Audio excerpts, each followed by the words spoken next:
America has a hidden economy. You don't see it on Wall Street. You don't hear about it in political debates. It's called the tourism economy. And in 2026, parts of that economy are starting to collapse.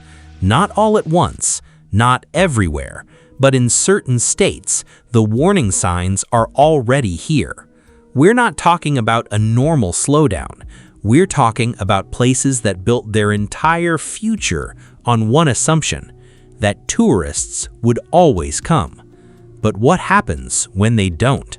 When flights get too expensive, when travelers choose somewhere else, when entire seasons go by with fewer visitors than expected, it doesn't just hurt the hotels, it hits everything.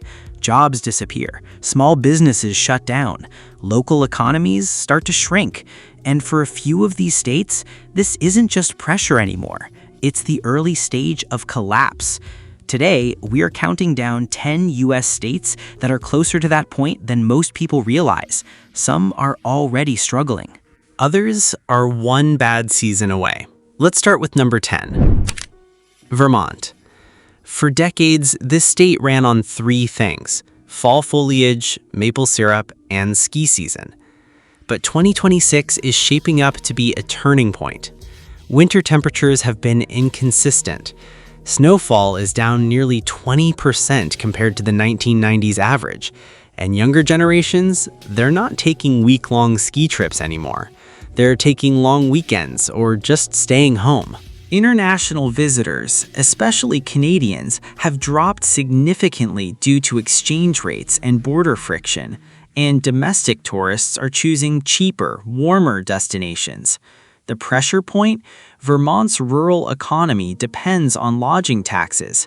Fewer skiers means fewer tax dollars. Fewer tax dollars means towns like Ludlow and Killington are delaying road repairs, cutting school budgets, and watching small businesses close. The verdict? Vermont won't vanish. But it's already showing signs of economic strain.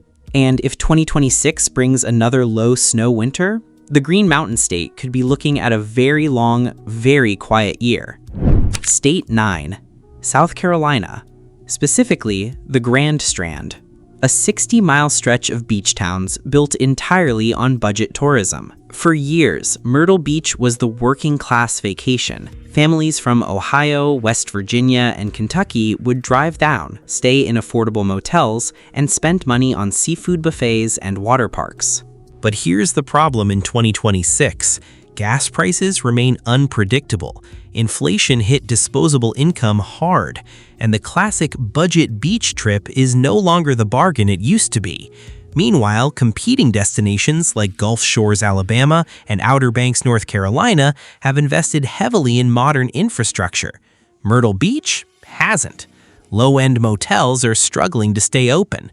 Several have been converted into long-term housing. Restaurants along Ocean Boulevard report weekend traffic down nearly 30% from pre-COVID levels. South Carolina isn't collapsing, but its most famous tourist corridor is quietly losing relevance. And without major reinvestment, 2026 could be the year the magic finally fades. State 8, Maine. Here's a fact that might surprise you. Bar Harbor is one of the most visited cruise destinations in the United States, but in 2026, that title is under threat. Last year, Bar Harbor voted to significantly restrict cruise ship traffic, a reaction to overcrowding and environmental concerns. But the unintended consequence? Several major cruise lines simply rerouted. They're now stopping in St. John, New Brunswick, and Halifax, Nova Scotia, Canadian ports that welcome them with open arms. Maine's coastal towns depend on that seasonal influx.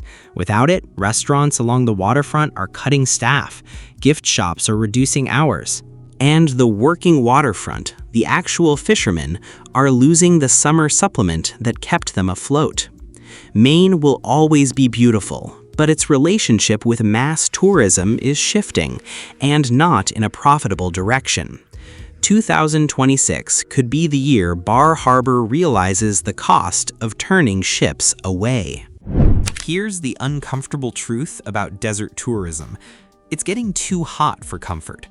Phoenix and Scottsdale built a billion-dollar industry on spring training, golf getaways, and luxury spa weekends, but summer temperatures now regularly exceed 110 degrees Fahrenheit, and even spring and fall are getting warmer.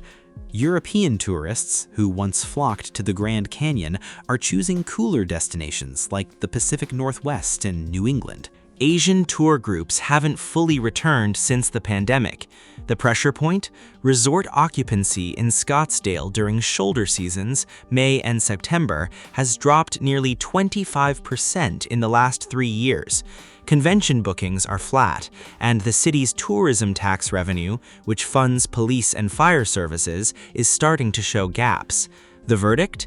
Arizona isn't dying, but its tourism model is showing cracks. And without major investment in indoor attractions and off-season marketing, 2026 could be the year the cracks turn into fractures. State number 6, Alaska. No state in America is more dependent on cruise tourism than Alaska.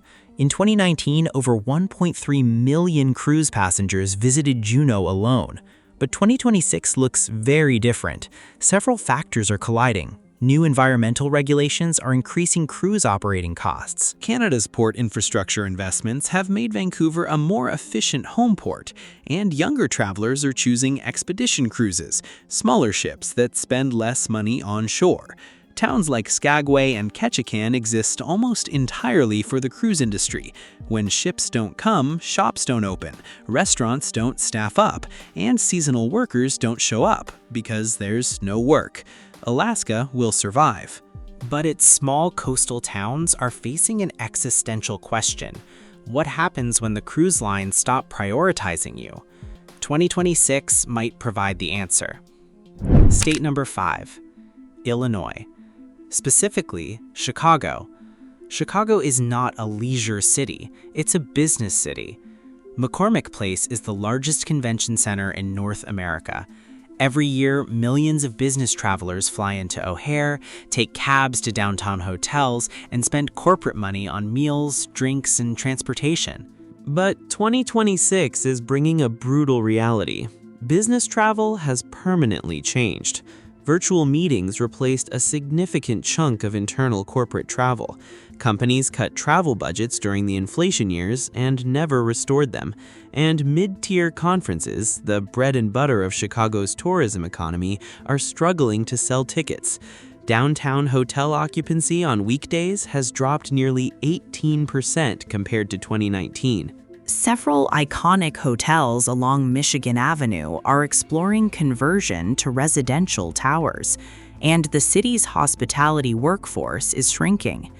Chicago will always be a global city, but its over-reliance on business travel is a genuine vulnerability. If convention traffic doesn't recover by 2026, the economic pain will spread far beyond the loop. Montana has a unique problem. It has two completely separate tourism economies. The first is the classic Yellowstone and glacier experience: campers, RVs, families, and budget motels. That segment has been declining due to rising park fees, higher fuel costs, and limited lodging availability. The second is the luxury tourism economy: billionaires buying ranches, private fly fishing lodges, and exclusive dude ranches. That segment is doing fine, but it doesn't employ many locals. Gateway towns like West Yellowstone and Gardner depend on volume. Even if the billionaires are fine, the restaurants, gas stations, and gift shops need thousands of middle-income visitors. Those visitors are staying home. Montana is becoming a state of haves and have-nots. The scenic beauty remains, but the working-class tourists who built Montana's small-town economies, they're getting harder to find.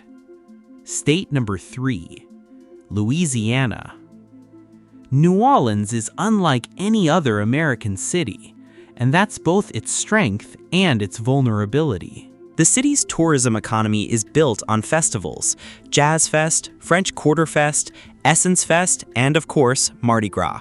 But 2026 brings two major threats. First, climate. Flooding risks and hurricane seasons are making travel insurance more expensive and making conventions nervous. Several major groups have already moved their events to Houston and Orlando. Second, cost. Hotels in New Orleans have raised rates to cover infrastructure and security costs, and travelers are noticing. Short-term rental restrictions have also reduced available inventory, pushing prices higher. Convention attendance is down nearly 22% from pre-pandemic peaks. City tax revenue from tourism is missing budget targets, and the service industry, the heart of New Orleans, is struggling to retain workers. New Orleans will never lose its soul, but soul doesn't pay the bills. If festival attendance continues to soften, the city could face a very real budget crisis by late 2026. Nevada, Las Vegas built an empire on a simple formula: cheap flights, affordable rooms, and the promise that you might leave richer than you arrived. But 2026 is testing that formula harder than ever. Younger generations aren't gambling like their parents did. The rise of sports betting apps means many people don't need to fly to Nevada to place a bet. And the city's shift toward experience tourism, clubs, shows, fine dining, requires a higher spending traveler than the old slot machine tourist.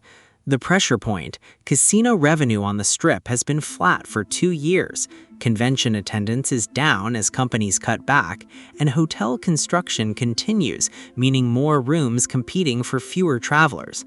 The verdict: Las Vegas is too big to fail quickly, but it's also too leveraged to ignore warning signs.